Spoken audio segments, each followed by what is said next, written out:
రాష్ట్రంలో సూక్ష్మ, చిన్న, మధ్యతరహా పరిశ్రమలు ఎంఎస్ఎంఈలు బలపడాలని, ఉద్యోగ ఉపాధి అవకాశాలు మెరుగుపడేలా ప్రభుత్వం సంపూర్ణ సహకారం అందిస్తుందని ఎంఎస్ఎంఈ పాలసీ 2024ను ఆవిష్కరించి ముఖ్యమంత్రి రేవంత్ రెడ్డి తెలిపారు.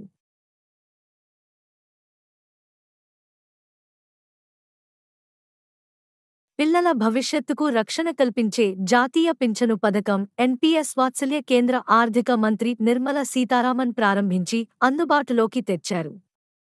తల్లిదండ్రులు తమ పిల్లల పేరుపై దీర్ఘకాల పెట్టుబడులు పెట్టేందుకు తోడ్పడుతుంది.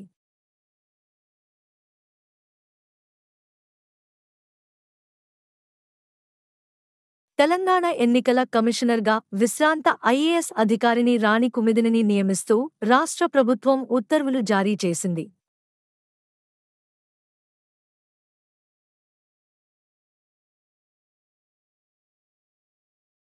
హైదరాబాద్ కేంద్ర కార్యాలయంగా పనిచేస్తున్న నవరత్న ప్రభుత్వ రంగ సంస్థ ఎన్ఎండీసీ ప్రతిష్టాత్మక రాజభాష కీర్తి పురస్కార్ 2023-24 దక్కించుకుంది.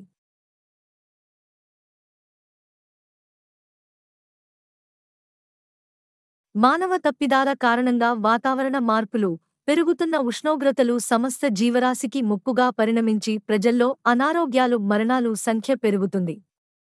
భూగోళంపై ఈ ఏడాది జూన్ 22 అత్యంత వేడి రోజుగా నమోదైనట్లు క్లైమేట్ సెంట్రల్ సంస్థ వెల్లడించింది.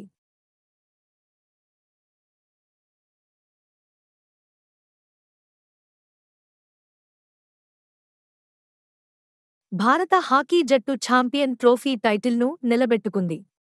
తుది పోరులో హర్మన్ ప్రీత్ సేన 1-0 తేడాతో చైనాను ఓడించింది.